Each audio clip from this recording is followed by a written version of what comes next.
Thanks for joining us today. My name is Walker Bolger. I am with Ecova. I've been working with Paul Sears to set up everything. Just a few notes before we get started. I have all the audio set to mute currently. I apologize. This is to limit background noise, and so it's a little more clear for everyone. The second thing is, if you are having trouble viewing the link, or if you're having problems downloading, I think there might be like a little extension you have to download for the web browser. If you're having trouble viewing the link, we are recording this. So this is being recorded and will be distributed later. So if you can't see anything, don't worry, you'll get another chance to watch this. So yeah, again, my name is Walker Bolger. I'm with Ecova. Just a couple more minutes here, let a couple more people join.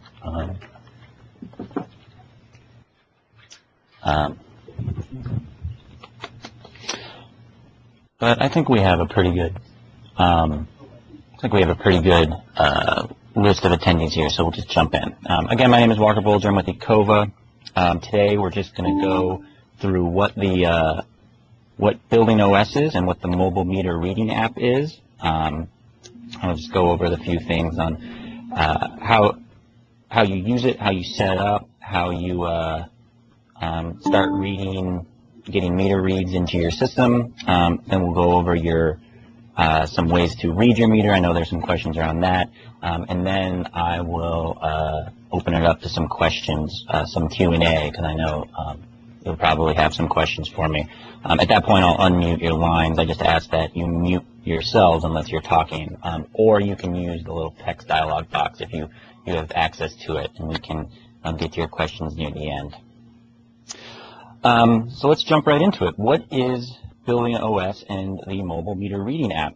Well, Building OS, when used in conjunction with the mobile meter reading app, is a system to track and manage your facility's utility resource use. And by utility, I mean services provided by utilities like electric, gas, water. Some of you may have steam and chilled water, in which we use the system to track that use as well. But the process behind the system is using the mobile meter reading app is you take daily reads from your utility meters. And this will help us get a picture of your day-to-day resource use. It's the same process that your utility provider uses when they bill you, except instead of doing it once a month, we're doing it every day. That way the data is more granular, and it allows better insight and better decision-making when it comes to resource use.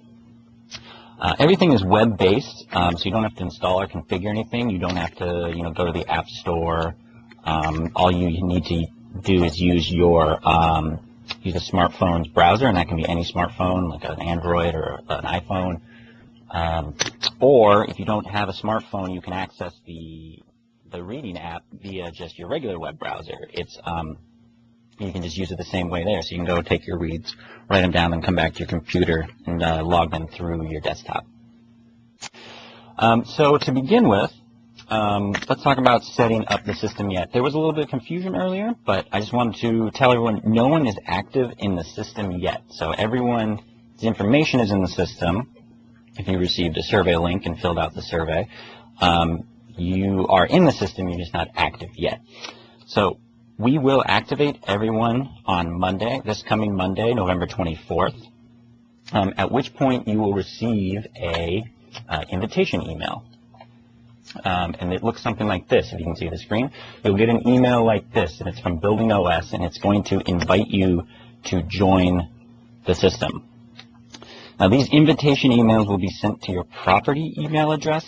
So, for instance, just to kind of pick on somebody, just random location, like say the Courtyard in Hamilton, Ohio, this invitation email will go to the email for that property. So cy-Hamilton, Ohio at concordhotels.com. this property email is going to be the email that you use to log into the system. There aren't any, you don't use a username, you use an email to log into the system, and you will be using the property email. So it's not, there's no specific user so much as it's just a property user. You'll be logging in as the property. So like I said, you'll use that property email to log into the account. When you receive this invitation email, click on the Get Started Now link, so right here, and follow the instructions to complete your account activation. The main part of this activation completion step that you'll be taking is creating a password. So you'll create a password, make sure it's something you can remember, or you can write it down and store it someplace safe. Make sure you share it with everyone who at the property is going to be using the application. So if you have multiple people on your staff who will be taking meter reads, make sure they can all have the password that is associated to your property email. With that, I'm going to demonstrate how you use the mobile meter reading app. So what you'll do is you'll go to the URL, m.billingos.com. This is all in the documentation provided with this meeting invite. So if you have any questions afterward, you can refer to the documentation. Everything I'm going over is in the documentation. But you will go to m.billingos.com. This is the login page. So you can see it's pretty simple.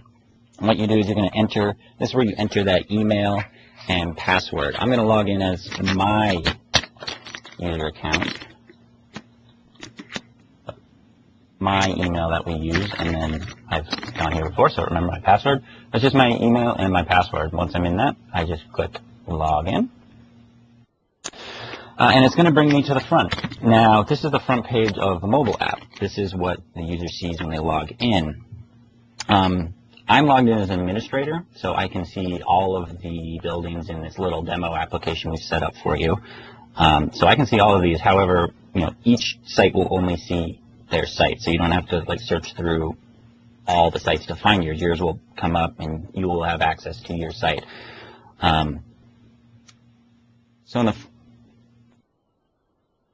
Also keep in mind, I apologize. Also keep in mind that this is optimized for a mobile device, so you'll see a lot of white space over here. That's because I'm using a desktop to enter it. On a mobile device, the white space will go away, and it'll look better once on a mobile device. But again, the mobile app is where meter reads are entered into the system. So the idea is you bring this up using a smartphone or a tablet. You go to the utility meter in question and record the meter read into the system from here, and that's it. You don't have to write it down, you don't have to remember it. You simply put it into the application, hit submit, and you're done. So what I'm going to do is I'm going to demonstrate entering a meter read. I'm going to just use the courtyard, the Columbus Airport courtyard, CY Columbus AP, just as an example. Again, this is just a demo site. So when you click on it, it brings up the site front page. So this is the site front page. And this is where you can see all of your meters. So at the Columbus Airport courtyard, we have a 1 electric meter, 1 gas meter, an occupancy meter, and a water meter. You are not there. If you have other utilities, those can also be represented like chilled water or steam. But in this case, we just have an electric meter and a gas meter. In addition, you're not limited to just 1 electric meter. So if you have 2 electric meters or 2 water meters at your site, those will also be reflected on the system. But in this case, we just have an electric meter, gas meter, occupancy meter, and a water meter. So I'm going to demonstrate. So let's click on the electric meter. This is the first electric meter, so we click on this, and this is going to bring me to the meter page. Now, on the meter page, we basically have the reading bar. This is where you enter the meter read. The grayed out text is the previous meter read, so you can see what was entered last time. This date and time is the timestamp that's going to be associated with the meter read. So November 21st at 12:09 p.m. is going. When you submit time read, that's the timestamp associated to it. And then the submit button. This is basically the button you press to submit the reading. You'll also notice there's a little help icon here where my mouse is. If you click on that, what it does is it brings up a little dialog box with some helpful details regarding the meter. In this case, it's the location of the meter. So the meter is located in the mechanical/electrical room 101 in the main hallway from the front desk. So this will help. So this information, say if someone didn't know where the meter was or forgot where the meter was or was new to the building, I can click on this help and it'll tell them where to find the meter. So I'm going to demonstrate how you take a reading, but as I do, I'm also going to demonstrate some of the validation rules that are in place. And the validation rules are just checks on the numbers that are inputted to help prevent incorrect entries. So for instance, I can see that the last entry was 30,451 kilowatt hours. Now say I come up and I accidentally put in a lower reading, say 30,400 kilowatt hours, and try to submit that. Well, now I get a little meter a validation check that tells me this entry appears to be incorrect. It's above the plus or minus 25% threshold. So basically what this says is it's out of the rules we've set for what we think a good meter reading should look like. This is adjustable and we can move it up and down. But what it is it's just basically a way of, make sure we double check the meter readings before we enter them. You'll notice that there's a submit anyway. So for instance, say the meter was replaced and now it's a new meter with the check where the count has started over. Well, we still want to submit that reading, so we're going to hit submit anyway. But what the validation does is just help you think twice before you hit submit. But in this case, we're just going to put in what would be a good reading. So the first reading was 30,451. So let's put in something like 30,600 kilowatt hours. So there's my new ostensibly correct reading. So let me hit submit. And you can see it brings us back to the facility front page. Now you'll notice the little icon next to electric meter has changed to a green check mark. Well, the green check mark is a visual indicator that says you've taken a read today. So for instance, if it's late in the day and you're not sure if you've taken a meter read, you can log into the mobile app, and if you check mark, oh yes, I've already taken the electrical meter read today, or gas, oh, I haven't taken a gas meter read today, I need to go do that. So it's basically, like I said, a visual indicator to help you show if you've actually taken a read for the day. Just a brief mention, when you take a meter read, most meters have what is known as a meter multiplier on it. So there's the display, and then there's a meter multiplier. What you have to do before you enter it into the system is take the display and multiply it by the meter multiplier before you enter it into the system. I'll cover that later when we go over just ways on reading some common meter types, but I just wanted you to be aware.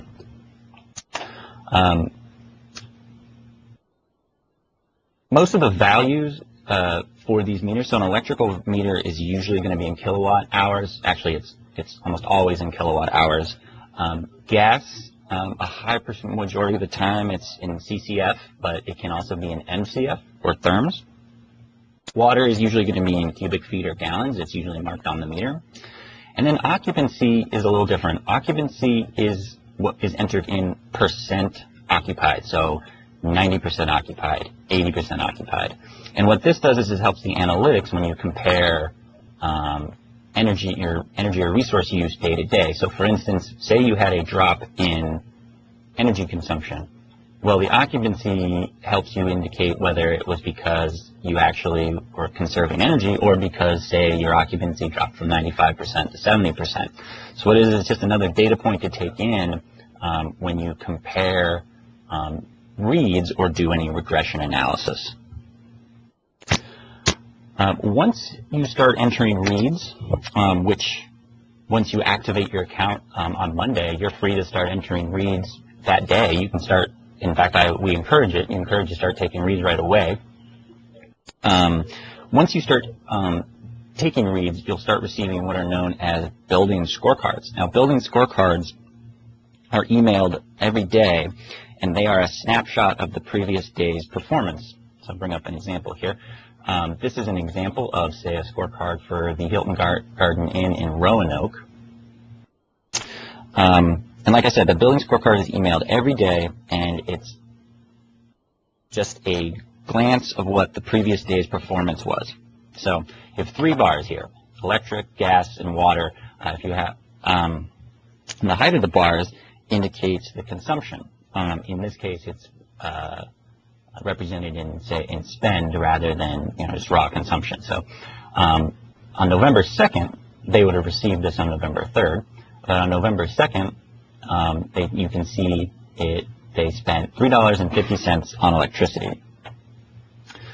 Now, the color represents how much the building exceeded or was under the baseline, which is based on the regression analysis. So you can see they spent $3.50 on electricity. However, the green indicates that they were 47% under their forecast or their baseline, what they should have, what we would have predicted they should have spent it based on the occupancy and weather. However, for the gas meter, even though they only spent $1.90, they were 72% above what we thought they should have spent based on the conditions. And likewise, the water meter, even though they only spent 39 cents on water, they were above the regression analysis, or they were above the baseline or the prediction of what they should have spent. So basically, the building scorecard emailed every day of the previous day is to help you understand how your building's going, or your facility is going from day to day. The delivery of these won't start right away. We're slated to start delivering the building scorecards on December 8th is when we are slated to deliver those. So moving on, I'm going to talk about reading your meter. Meters can get a little complicated to read. I understand this. So let me bring up some documentation. We're going to go over through some common types of meters just to kind of help people understand how, just some basic ways of sharing meter reads, collecting meter reads. All of this, again, as you can see, this is the documentation we provided. Yes, I see a question come up on text. I'm not ignoring it. I'll get to it at the end. But I just want you to know I saw it, so you don't think I'm ignoring you. Like I said, meters can get a little complicated to read. I'm going to go over some common meter types. Like I said, this is in the documentation. And actually, in these documentations, there's some links to some helpful videos online. I know me explaining to you isn't always the most helpful it can be, and some people need to see somebody actually demonstrate how to take a meter read. So we provided some links for you to do that. But most meter reads are the same. The process is the same. What you do is there's the meter, and it has a value on a dial or a display. And so you take that value. You then multiply that number by the meter multiplier if it's applicable. If there's the meter should indicate what you need to multiply that value by to get the true value. So I've seen electric meters with a multiplier of 120 or 200, or even 300. So what you do is you take the value on the display, multiply it by your meter multiplier, and then that's your final value that you would enter into the system. So for example, if you have an electric meter that says 50 kilowatt hours, and it has a meter multiplier of 100, the value entered into the app would be 5,000 kilowatt hours. So the first type of meter I'm going to cover are dial meters. Dial meters, like you see here, are typically just a number of dials on the display. These are very common on electric and gas meters. They're getting less common, but they're still around.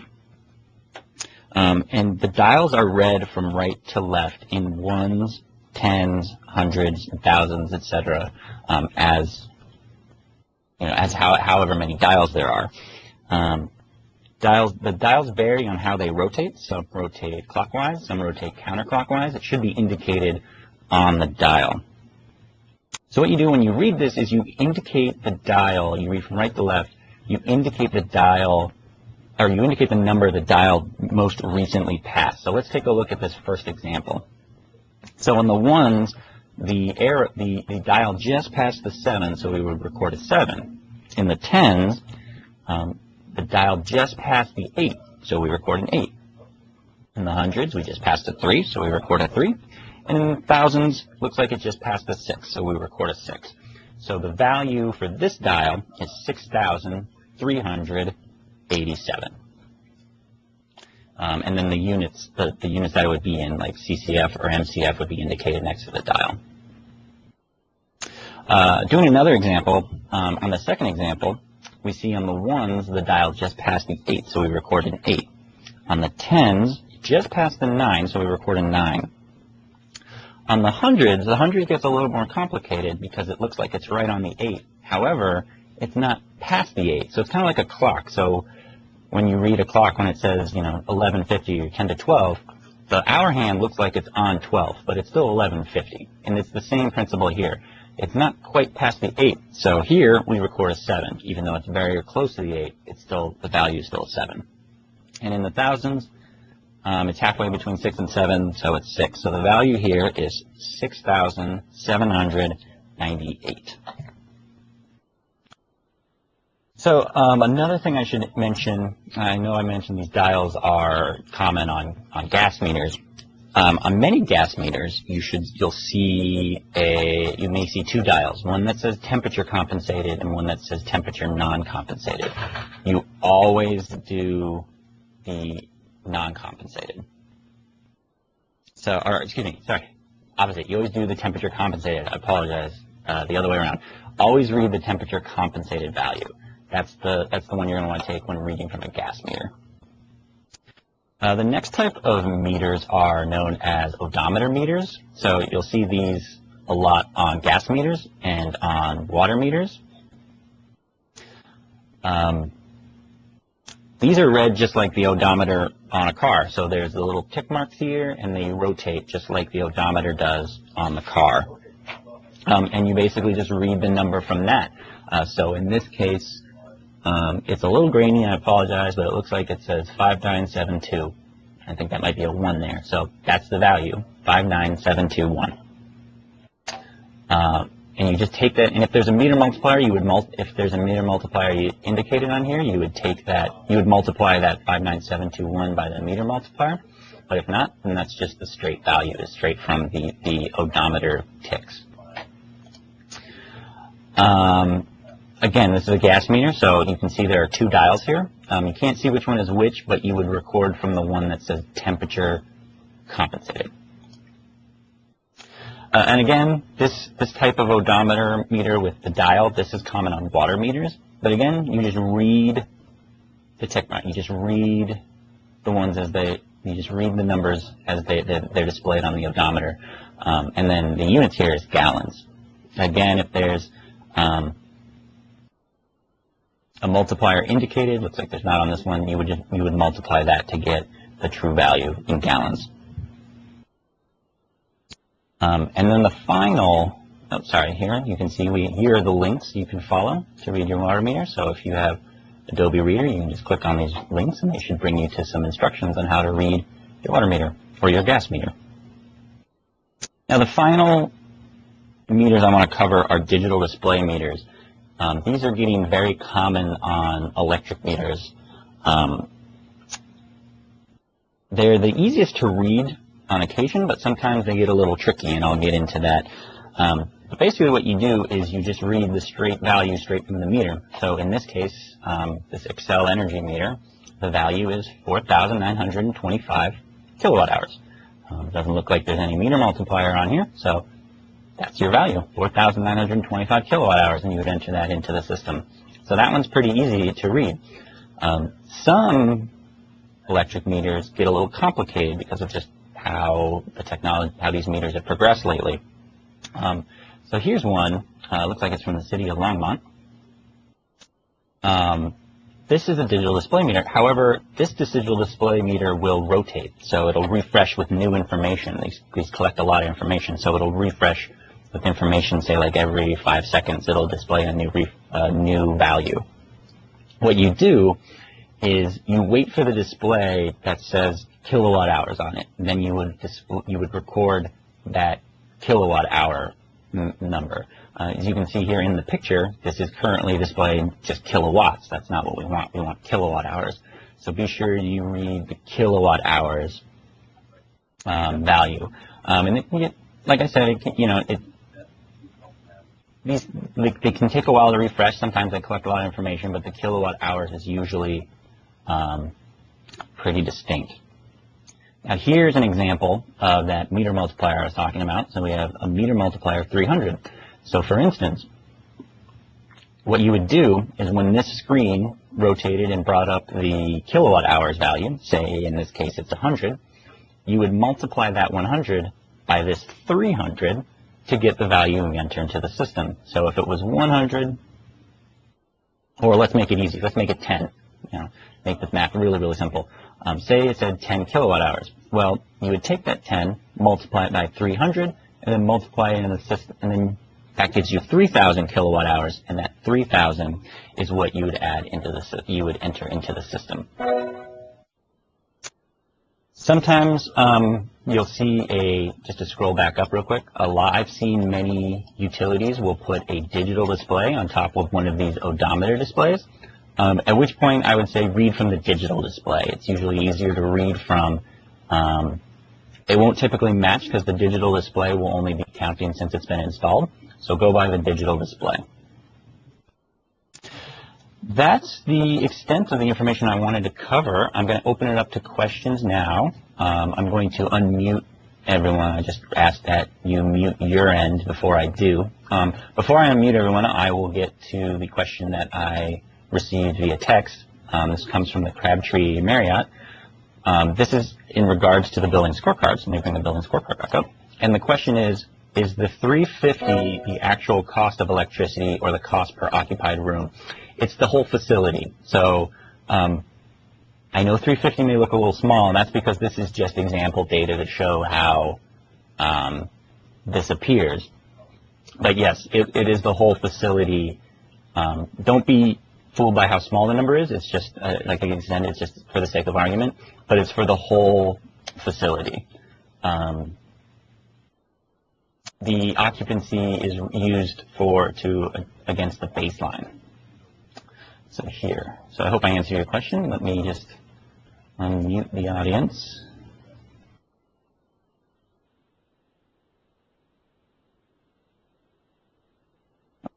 It's not allowing everyone. Okay. Oh, I got a question from Jeffrey. How do we get our username and password? Had issue with an update at beginning. So your username and password is, well, there is no username. It's the property email. So for instance, going back, the example I used was the Courtyard in Hamilton, Ohio. Their property email is cy-hamiltonohio@concordhotels.com. That's the email that you would use to log into the system if that was your site. So what happens is we're going to activate everybody on Monday. You will receive an invite email, so it'll come to that property email, and you will click on this link. Let's get started now. And then that's where you'll finish the activation process, and that's where you'll set up your password. And then once that's done, you can pretty much start adding meter reads right away. Does anyone have any other questions? I think some people are typing, so I'll let those come in. Apologize, I'm trying to making sure everyone gets unmuted here on my side. Hello? Hello. Do you have a question? Yes, I have a question. Go ahead. My name is William Rojas. I work at the State College Courtyard by Marriott.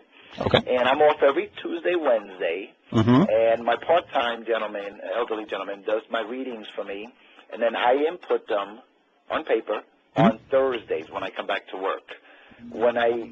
How would that affect the readings, putting it into the system on the date that showed below the meter reading? Yes. You can either give the gentleman, I think I see where, you can either give the gentleman access, he can use the meter app himself, and I'll let you decide the best way, but my advice, you can either have him enter it into the system himself, either using the desktop, like accessing the mobile application through the desktop, or if you have a tablet or a smartphone that if he has one, or if you have one you can lend him, he can do that. The other option is there are some administrators who will have access to the back-end system, and if they can maybe enter data for you, if you want to work it out with them, they can backfill the data. Otherwise, I'd recommend just showing them how to do it on the desktop or on a mobile device. Again, when you log in as your website, you only see your site, so it's not like they can accidentally log data for other people. So there's no chance they'll mess up other data. So that would be my recommendation, is to give them access. Otherwise, you can work it out with the administrators. And Paul Sears is our main administrator at the moment, but you can work it out with him to maybe backfill data. So the dates would offset if you was to try to put it in on Thursday for Tuesday? Well, no, what you would do is you would put in Tuesdays. So if you put in Tuesday's info on Thursday, it'll think it's Thursday. And there's another automated check on the system that doesn't allow another reading to occur for another hour. Brian, do you want to contribute? Yeah. The one thing I'll mention here too, and I'm not sure if Paul's on the phone, but part of the intent of this program is that data is being consistently entered daily, and the reason for that is they want to try to catch. They want to try to catch when there's something going wrong. So, for instance, when there's a water leak, if you wait, 3 or 4 days, that could be 3 or 4 days of wasted water because of a water leak, on the incoming water line to your building. And so, the more quickly you enter in the information, or the more consistently you enter in the information on a daily basis, will definitely help with that process and allow Concord Hospitality and Paul to recognize when there is issues and get those issues rectified, so that you guys aren't wasting money, with a water leak, or with electricity that's because some piece of equipment's been left on for that uses a lot of energy, left on for days and days, or whatever the case may be. So again, like Walker said, there's ways that it can be entered, and so if you have somebody taking readings on a daily basis, probably the best thing is that if they don't have access to a mobile smartphone or an iPad or something, that they can go to one of the computers at the front desk and log the information there. Oh, okay. So then, what about holidays? What happens on the holidays? So I will admit there will be some days that are missed because people are off, but you're probably going to want to have a backup to taking those readings. It's not just going to be one person. You're probably going to have more than one person, because nobody works 7 days a week, or at least I hope they're not working 7 days a week, 365 days a year. So you're probably going to want to have a backup, or somebody else that reads it, on days when those people aren't on duty. So maybe a primary and a secondary person. Does that make sense? Yes. One last question. Being that I'm chief over here, would I be able to have access to do this directly on my laptop? I don't have a laptop or apps phone. Yes.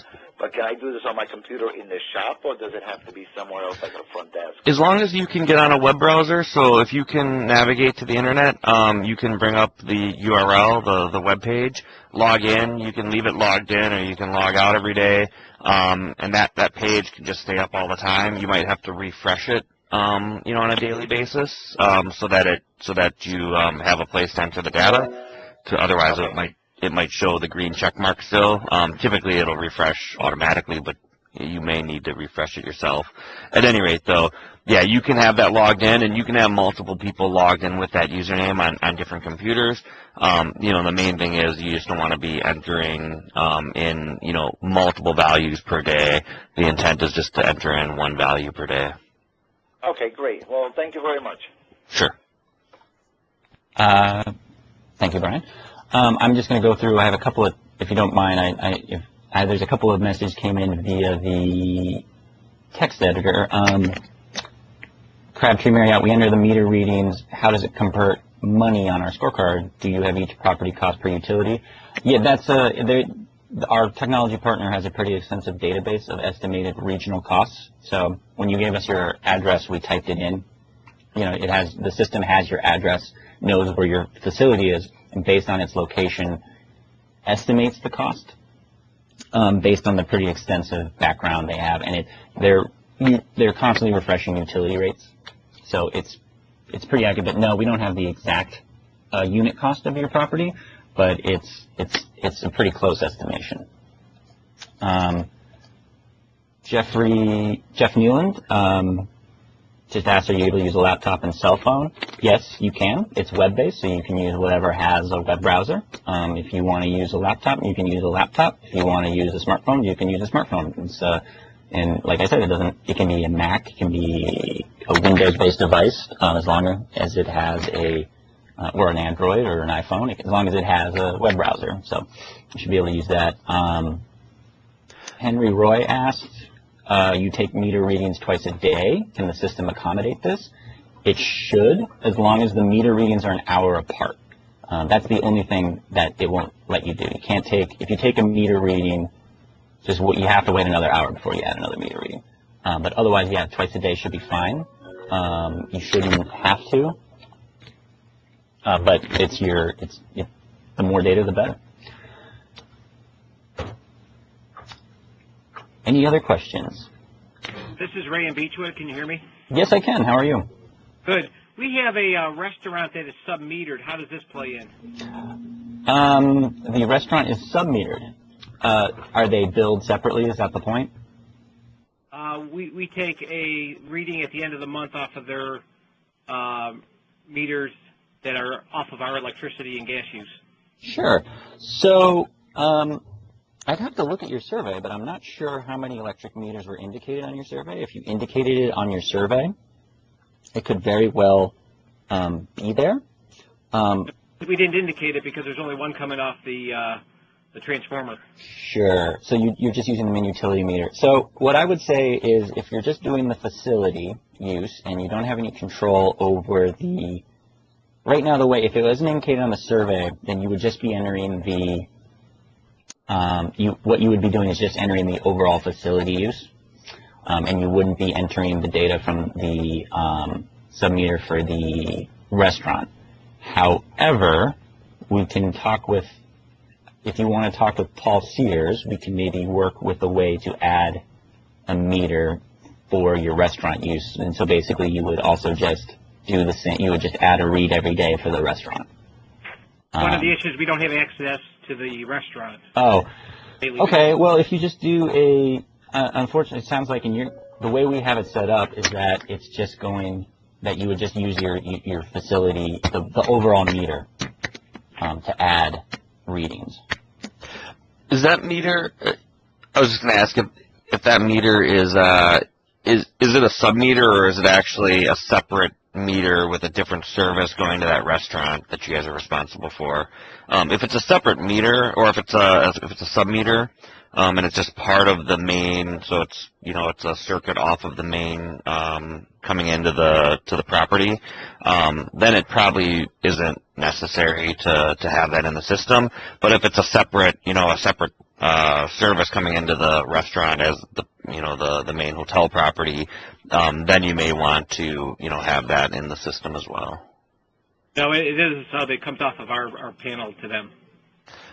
Yeah, so then that information is already being captured in that main meter, and it probably isn't necessary.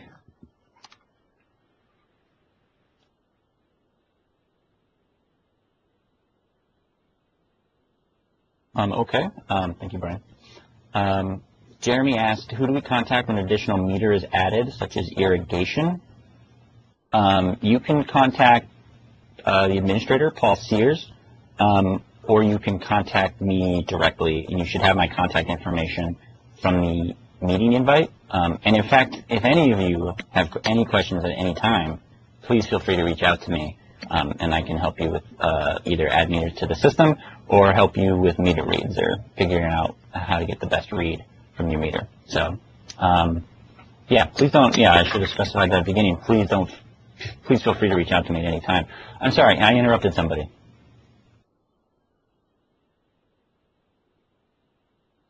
I'm sorry, did someone else have a question on the phone? Yeah, I have a question. It's Bob Weir, Spring Hill Suites, Bakery Square. Hi, how are you? Good. I have a meter on my sprinkler system. Mm-hmm. Now, do I add that as well, or are we just getting main water readings? Is it off? Is it a separate supply from the city? Yeah, yeah. Well, no, it's coming. It's coming from the city, and I have the meter on the sprinkler system. Yeah, then you would again, if you indicated this meter on your survey,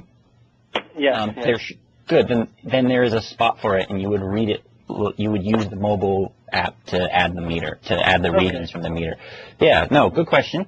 Sometimes irrigation is pulled from the main feed. Sometimes it's on the feed. I know water can get especially confusing. But yeah, you would just enter it like you would enter. It would have its own spot in the app, and you would click on that, and you would record the reading from the irrigation meter, and you would submit it, and then you would go to your main meter and do the same thing. So you would treat it as two different meters in the system. He's referring to fire sprinkler, not irrigation. If you have a meter and it's billed, even if it's really low, I would recommend, and if you indicate it as a separate meter, it will be the same. It's the same thing. It's just another meter in the system. Even if it's really low. Go on. What about for a fire sprinkler meter that doesn't change? It's not going to affect the system when it's the same reading for 3 months and then changes whenever we do a quarterly flow? That's a good question. I know it's a hassle, but I would add the meter. So part of this push with the system is definitely water use. I mean, I would enter it anyways every day. It should be the same number every day up until flow comes. But I mean, by putting in the same number every day, it's not going to consistently give me an error. No, it's just going to say 0. Yeah. Okay. No, but good question. That was a good question to ask. But yeah, it'll just say 0. It'll just take it says same 0. And like I said, it doesn't matter if it's irrigation or fire. It's the same way. If you indicate it as a separate meter on the system, you would just record it as such. Because there'll be two meters. Like say if you have a main meter and a fire suppression meter or an irrigation meter, they would be treated as separate meters in the system and then summed together in the system. You don't have to do the summing. Any other questions? Crunchy Marriott asked if you miss one day, can you input 2 entries the next day, i.e. a holiday? I think what Brian was saying earlier was, there's probably going to be a time when you're not there. If you miss a day, if you don't have anybody else, so if you're off that day and you don't have anybody else to make a meter reading for you, what I would do is contact system administrator. So again, it's Paul to either backfill, or you would just enter the day, the current day. So if you miss one day and you show up the next day, I would just enter that day's reading, and it'll basically backfill. It won't be as accurate, but it will, because it's all cumulative data. It'll average out over those 2 days between the days. But otherwise, I would work on trying to have a backup. And really the only thing that will occur when you miss a day is that you won't have a scorecard for that particular utility type, electricity, water, whatever you missed on that day. So that next day that you come into work, there won't be a scorecard for that previous day for that data type because you didn't take a reading. But you will get a scorecard on that next day that you enter a data point for. Any other questions?